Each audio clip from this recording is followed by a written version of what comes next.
안녕하세요. 건강의 달인 건달입니다. 요즘은 건강식품 한두 가지 정도는 다 드시고 계시죠? 무엇을 드시고 계신가요? 아마도 가장 많이 드시는 것은 비타민C를 비롯한 비타민제를 가장 많이 드실 것 같고요. 다음으로는 유산균, 다음으로는 오메가3, 다음으로는 관절에 관련된 제품이 아닐까 생각이 되는데요. 요즘은 홍삼도 많이 드시지만요. 예전만은 못한 것 같더라고요.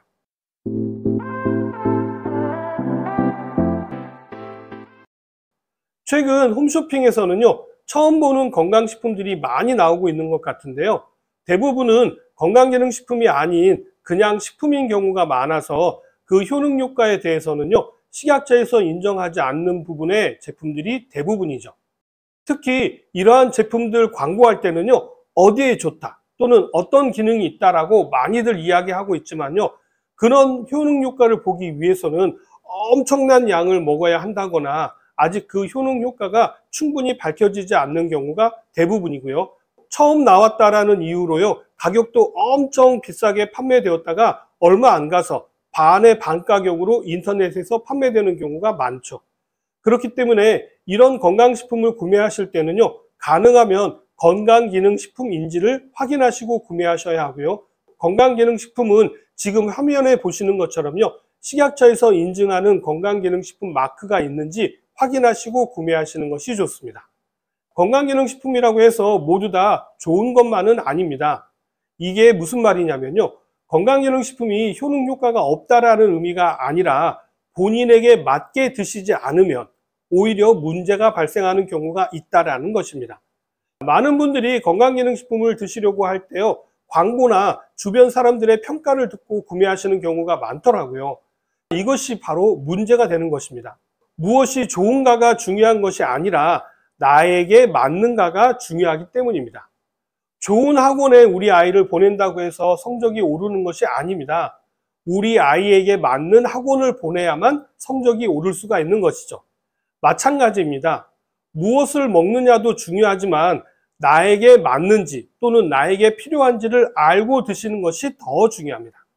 그래서 오늘은요, 잘못 드시면 오히려 건강에 문제가 되는 건강식품에 대해서 말씀드리도록 하겠습니다. 몸에 좋다고 해서 건강기능식품을 챙겨 먹고 있는데요, 이상하게 자꾸 설사를 하거나 묽은 변 때문에 고생하시는 경우가 있으시죠. 가장 흔하게 나타나는 증상으로요, 설사나 묽은 변을 들 수가 있는데요, 이럴 때는 우선 드시던 건강식품 섭취를요, 일시적으로 중단하시는 것이 좋습니다. 그렇다면 도대체 왜 이러한 현상이 나타나게 되는 걸까요? 더 희한한 건요, 남들은 먹어서 좋다라고 하는데 왜 나만 먹으면 설사를 하는지가 궁금하지 않으신가요? 그래서 오늘은 특별히 설사를 유발할 가능성이 높은 영양제 3가지에 대해서 살펴보도록 하겠습니다. 설사를 유발하는 대표적인 건강식품은요, 누구나 알고 있고 드시고 있는 비타민C입니다. 비타민C는 1회 섭취량이 180mg 이하면요, 약 70에서 90%가 흡수가 되지만 1회에 1000mg 이상 드시게 되면요, 흡수율이 50% 이하로 떨어지게 됩니다. 1000mg을 드신다고 해도요, 500mg 이하만 흡수가 된다라는 의미입니다. 이 부분에 대해서 오해가 없으셔야 합니다. 무슨 얘기냐면요, 180mg을 섭취하면 대략 150mg이 흡수가 된다라고 한다면요, 1000mg을 섭취하시게 되면 500mg만 흡수가 된다라는 의미입니다. 그렇기 때문에 180mg을 드실 때보다는 1000mg을 드시게 되면 3배 정도 더 많은 양이 흡수가 되나 효율을 따지자면 30% 정도로 떨어진다라는 의미입니다. 문제는 흡수되지 않고 남은 비타민C의 양이 많아지게 되면요, 대장의 수분 함량을 증가시켜서요, 설사 또는 묽은 변을 보게 된다는 이야기입니다. 특히 씹어먹는 추러블 형태나 가루로 되어서 한 포씩 먹게 되어져 있는 비타민C는요, 달콤한 맛을 내기 위해서 소르비톨과 같이 당 알코올을 사용하게 되는데요, 이러한 당 알코올의 경우에는요, 장내 유해균들의 먹이가 되기 때문에요, 유해균의 번식이 활발해지면서요, 가스가 차고 복부 팽만감 등과 같은 불쾌감이 들 수가 있고 묽은 변을 증가시키는 경우가 발생하게 됩니다. 특히 추러블 형태의 비타민C의 경우에는요, 개중에 당 알코올 성분 함량이 높은 경우 비타민C의 함량이 낮다 하더라도요, 설사 등 위장 간의 부작용을 자주 일으키게 되니까 각별히 주의하시기 바랍니다. 그렇기 때문에요, 한 번에 1000mg 이상의 비타민C를 드셔야 한다면요, 추러블 형태보다는 그냥 물로 삼키는 일반 비타민C를 활용하시는 것이 좋고요. 한 번에 너무 많은 함량의 비타민C를 드시기보다는요, 여러 번 나누어서 섭취하시는 것이 효율도 높이고 설사도 예방할 수 있는 방법이 될 수 있습니다. 종합 비타민을 섭취해도 비슷한 증상이 있다라고 한다면요, 비타민C 함량이 너무 높지는 않은지 확인해 보시기 바랍니다. 다음으로 설사 가능성이 있는 건강식품은 바로 마그네슘입니다. 최근에 마그네슘 부족으로 근육 경련이 발생하는 경우가 많은데요, 잦은 눈 밑 떨림으로 불편감을 호소하시는 분들이 제 주변에서도 자주 보이게 됩니다. 운동을 많이 한 경우 근육 경련이 일어나는 경우가 많은 편이고요, 평소에 하지 않았던 운동을 몰아서 하는 경우라든지 오랜 시간 등산을 하게 되면요, 근육 경련이 찾아오게 되죠. 이럴 때도요, 마그네슘을 많이들 찾게 됩니다.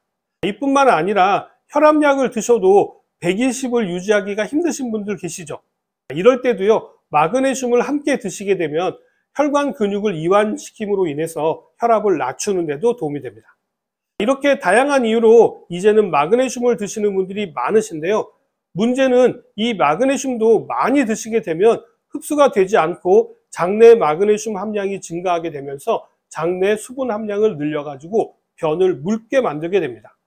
마그네슘은요, 화학적 구조에 따라서 흡수율의 차이가 나게 되는데요, 단위그램당 마그네슘 함량이 높고 가격은 비교적 저렴한 마그네슘 제품의 원료로 가장 많이 활용되는 산화 마그네슘의 경우에는요, 흡수율이 30% 이하이고요, 생체 이용률도 낮은 편입니다. 그렇기 때문에 이런 제품을 과량 드시게 되면요, 설사 또는 묽은 변을 보게 되는 것이죠. 이러한 원리를 이용한 것이 있는데요, 대장 내시경을 하는 경우에 장을 비우는 용도로 드셨던 것도 있으시죠. 그 약의 주 성분이 바로 마그네슘입니다. 그래서 과도한 마그네슘을 섭취하는 경우에도요, 설사나 묽은 변을 볼 수가 있게 되는 것입니다. 이런 점을 이용하면 변비가 있으신 분이시라면 마그네슘을 활용하시면 변을 시원하게 보시는데 도움이 될 수 있겠죠. 제가 자주 언급하는 이야기입니다만 세상에는 좋은 식품, 나쁜 식품 같은 것은 없습니다. 필요에 따라서 본인에게 맞게 활용하시는 게 중요하겠죠.